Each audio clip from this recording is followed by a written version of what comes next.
그러니까 저도 사실 이런 거에 전혀 관심이 없다가 이제 애기 아들 이제 2명 이제 낳고 키우고 이러다 보니까 이제 집에 대한 생각이 이제 들어왔고 그러다 보니까 이제 사실은 따로 공부할 수 있는 데가 없으니까 유튜브 채널을 보기 시작했고, 그래서 요즘에 유명한 채널, 그러니까 뭐 언급은 안 하겠지만 세 분 거를 이렇게 거의 매일 봐요. 매일 보면서 근데 여기 중에서 이제 제가 제일 좀 그래도 좀 신뢰하는 분 거에 보면은 항상 이제 금리 얘기를 많이 하시고, 금리 지금 저금리여서 사람들이 많이 이제 근데 대출 규제가 이제 7월 1일부터 들어가잖아요. 들어가면은 이제 또 얘기는 또 달라지겠지만 어쨌든 그 대출을 받아서 이제 많은 젊은이들이 주식에 넣는, 그러니까 연끌해서 주식 넣는 분도 계시고, 뭐 부동산으로 이제 자기 집도 사는 분도 계시지만 갭 투기기도 하고, 갭 투자라고 해야 되나요? 갭 투기라고 투자,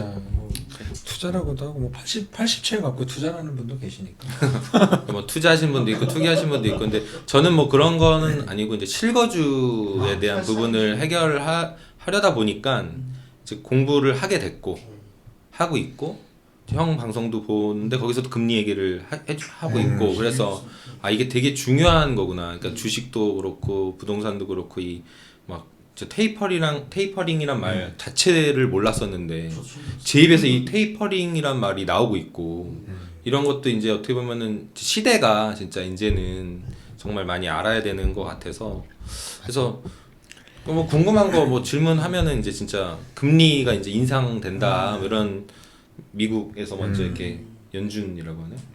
연준에서 이렇게 뭐 발표를 하면 이제 기준금리 올라가고 뭐 시중금리 이제 미국이 올리면 한국도 같이 따라갈 수밖에 없는 구조이다 보니, 근데 지금 많은 분들이 이제 집을 샀잖아요. 많이 올랐는데도 불구하고 대출 받아서 많이들 사시고, 7월 1일부터는 이제 오히려 이제 저같이 무주택자나 이런 이제 실거주를 요하는 사람들한테는 이 LTV가 더 올라가요. 주택담보가 20% 더 해줘요. 네, 더 많이 해줘. 근데 더 사실 해주면 몇 프로 나오는 거야? 한 80% 나오나? 70%까지 나와요. 70%면은 그러니까 기존 거 그냥 적용해 주는 거네. 예전에. 이제 조정 이제 투기 과열이나 조정 지역이 40%에서 50%거든요 원래. 근데 거기에 20% 더해주는 거죠. 그러니까 중도금이 보통 계약금 10% 내고 중도금이 6번 내야 되면은 원래는 4번까지 대출을 해주는 거죠. 40%인데 근데 6번 다 해주는 거예요. 그러니까 집을 살 수 있는 거는 더 됐는데, 이제 문제는 이제 DSR, 그러니까 내 소득 대비 40% 대출이 같이 걸리니까 그게 어려운 거지. 이런 거를 이제 몰랐는데 이제 공부를 하다 보니까 알게 되더라고요. 그래서 작년에 제가 벌은 소득의 대비 40%, 그러니까 30년 만기 뭐 이런 거 같은 해서 해야 되는데, 근데 중요한 건 이제 금리가 이제 인상이 되면 지금이야 당장은 아니어도 어쨌든 대출 받아서 만약에 제가 이번에 이제 청약 9월에 나오는 거를 이제 넣을 건데, 근데 그게 되면 당연히 이제 대출을 받게 될 것이고, 그래서 그거를 뭐 30년 만기 하겠죠 저도 아무래도. 그럼 30년 동안 이제 금리가 이제 변동이 계속 있을 건데, 지금 얘기를 제가 듣기로는 엄청 거품이 지금 끼어 있는 상황이고, 그때 거의 리먼 사태 아, 때랑 비슷한 뭐 이런 얘기를 하는 분도 계시고, 그러니까 전 디테일하게 모르는데 이제 아무래도 이제 불안감을 그렇죠. 이렇게 느낄 수 있는 이런 유튜브 채널 분들도 계시고, 뉴스도 보면은 뉴스에서도 금리 얘기는 지금 계속 나오고 있잖아요.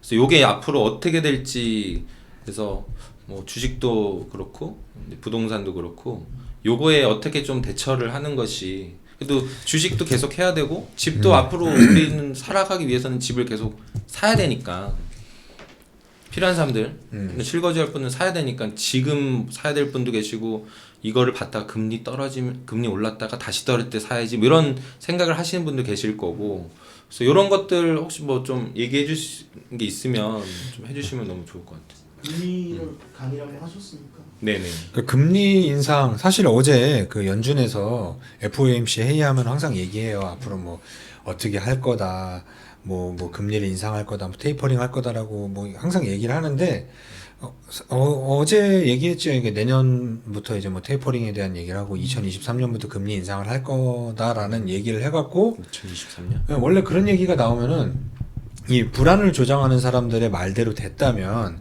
주식이 폭락을 해야 되죠. 테이퍼 턴트럼 얘기를 했었잖아요. 근데 그러지 않았어요.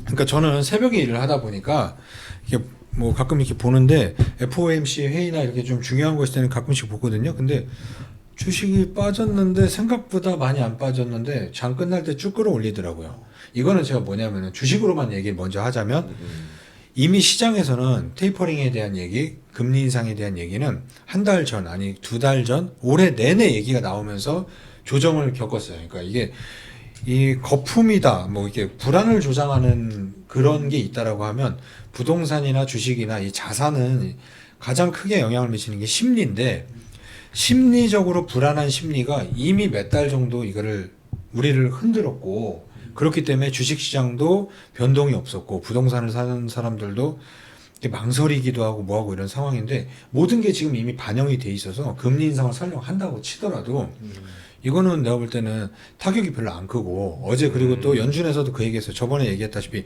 IOER 지급준비율 이외의 거를 이 중앙은행에 보냈을 때 주는 금리를 얘기했었잖아요. 그걸 인상했다라고 하는 거는 시중에 있는 단기 유동성을 회수한다라고 그랬잖아요. 그럼 단기 유동성만 회수해 준다라는 거는 물가를 어느 정도 잡을 수 있다라는 거예요. 그 RRP 영래포 해갖고 그것도 채권도 RP를 은행에다 발행을 해서 현금을 들어오게 하는 거. 그러니까 이 시중에 있는 이 콜금리의 영향, 콜금리가 그때 기준금리보다 낮았잖아요. 너무 유동성이 풍부하다 보니까 금리를 쳐주질 않는 것이요. 돈의 값이. 그러니까 이게 물가 상승을 영향을 끼치는 단기 유동성을 회수를 하는 조치는 이미 들어가 있어요. 이 금리에 대해서는 올려놨기 때문에 그러면 서서히 테이퍼링을 하겠다라고 하지만 이미 조금씩 물가를 잡는 거는 연준에서 하고 있고 그리고 또 금리 인상에 대한 얘기를 하는데 이게 코픽스 금리 같은 게 이제 뭐 대출 금리, 뭐 주택담보대출 금리 이거 얘기를 하는데 여기에서 금리 인상을 뭐 한다라고 해서 뭐 집값이 폭락을 하느냐, 뭐 집값이 떨어지느냐, 그러니까 이게 내가 되게 말하기 힘든 부분이 뭐냐면 저는 사실 작년에 운이 좋게 집을 샀어요. 살 수밖에 없는 상황이 돼서 집주인이 갑자기 돌아가시는 바람에 이 집을 뭐 빨리 팔아야 돼, 뭐 상속세 때문에 팔아야 된다고 하는 상황에 이사를 내가 너무 많이 달려갖고 내가 진짜 막 스트레스가 심해갖고 그러면 이거 어떻게든 해서 사보자 해서 운 좋게 샀어요. 근데 이게 나라 시스템이 너무나 잘못된 게 내가 작년 5월에 샀는데 지금 13개월 됐는데 내가 4억 4천 주고 산 게 지금 9억 8천이에요. 이게 말이 되냐고. 이거는 이거는 정말 저는 이 부분에 대해서 나는 집이 있는 자로서 올라서 좋은 것도 사실 있죠. 근데 반대로 객관적으로 보면 이거 이래갖고 젊은 사람들이 꿈을 꿀 수 있겠는가? 그러니까 이제 지금 저금리일 때 대출을 받아서 연끌해서 주식 넣고 코인도 넣고 뭐 이렇게 하는 게 생기는 거잖아요. 이게 그러니까 그래서 이게 금리가 이게 그래서 좀 중요한 것 같다는 생각을 너무 많이 하게 이게 되는 것 금리가 같아요. 예를 들어서 금리 인상을 한다고 치면 우리가 지금 저금리다라는 건 누구나 알고 있고 그러면은 뭐 이번 정권에 뭐 집값이 많이 올랐다 치면 이전 정권의 금리가 어느 정도인가 우리가 지금 금리 인상을 한다라고 해서 올라가는 금리를 보면 여기 보면 나와 있는 것처럼 여기 보면은 10년 금리를 봤을 때도 꾸준히 하락하는 구조였고 여기에서 금리 인상을 한다라고 따블이 올랐다고 하더라도 저금리야. 물론 여기에다가 개인 신용에 맞게 당연히 위험 프리미엄을 붙으니까 금리는 올라가겠지만 이 기준을 잡는 이 금리 자체가 이 10년 기준으로 봤을 때 뭐 그러니까 10년 전에 집 산 사람은 더 비쌌어. 이게 올라도 이미 그 기준으로 3분의 1 토막이라고. 올라봤자 2배 올린다 치더라도 우리가 이번 정부 때문에 뭐 집을 못 샀고 뭐 많이 올랐어 뭐 하는 그 생각을 할 필요가 없는 게 그렇게 해서 올라도 이 전 정권 때 금리밖에 안 된다고. 여기서 따블이 올라도. 그러면은 한 번에 2배로는 절대 못 올려.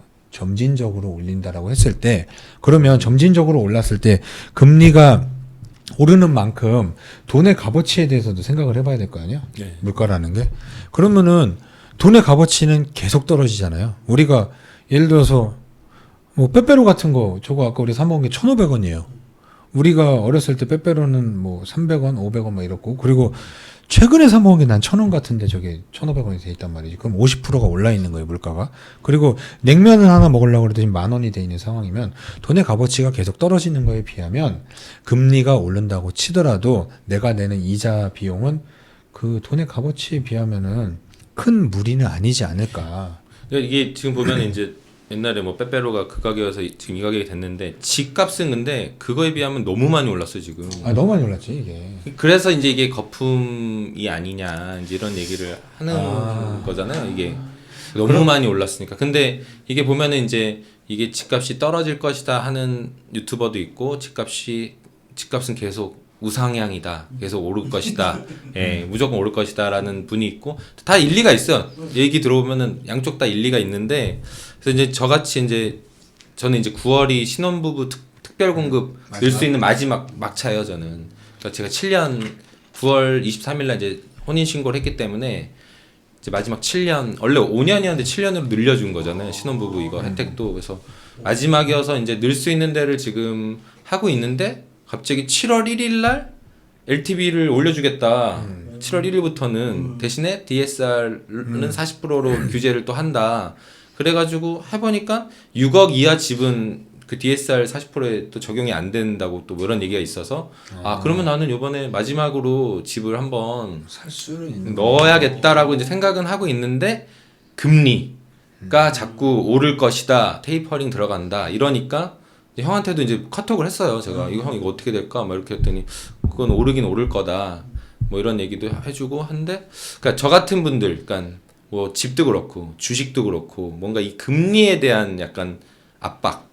근데 지금 그 2배 이상은 오르지 않을 것이고 올라도 저금리다. 이 얘기를 몰라도 지금 저금리지. 왜냐면 우리가 대학교 다닐 때 우리 학자금 대출 받고 하면은 그때 금리는 뭐 5% 7%였어 생각해 보면. 그렇지. 그런 거 생각해 보면은 지금은 되게 저금리고 20만씩 냈지. 경제가 우리나라가 꼬꾸라지지 않는 한 이제 뭐 개발도상국에서 다시 내려오지 않는 한 고금리로 갈 수는 없는 거고 그리고 내 생각엔 뭐 감당할 수 있는 금리 수준밖에 안 되는데 이 경제나 이런 거 얘기하는 사람들은 사실 이야기거리를 만들어내야 되고 그리고 뭐 이럴 수도 있고 저럴 수도 있다가 아니라 양극단으로 얘기를 해야 사람들이 꼬이고 그런 게 있다 보니 내가 볼 때는 좀 그렇게 얘기를 한 것 같은데 내 생각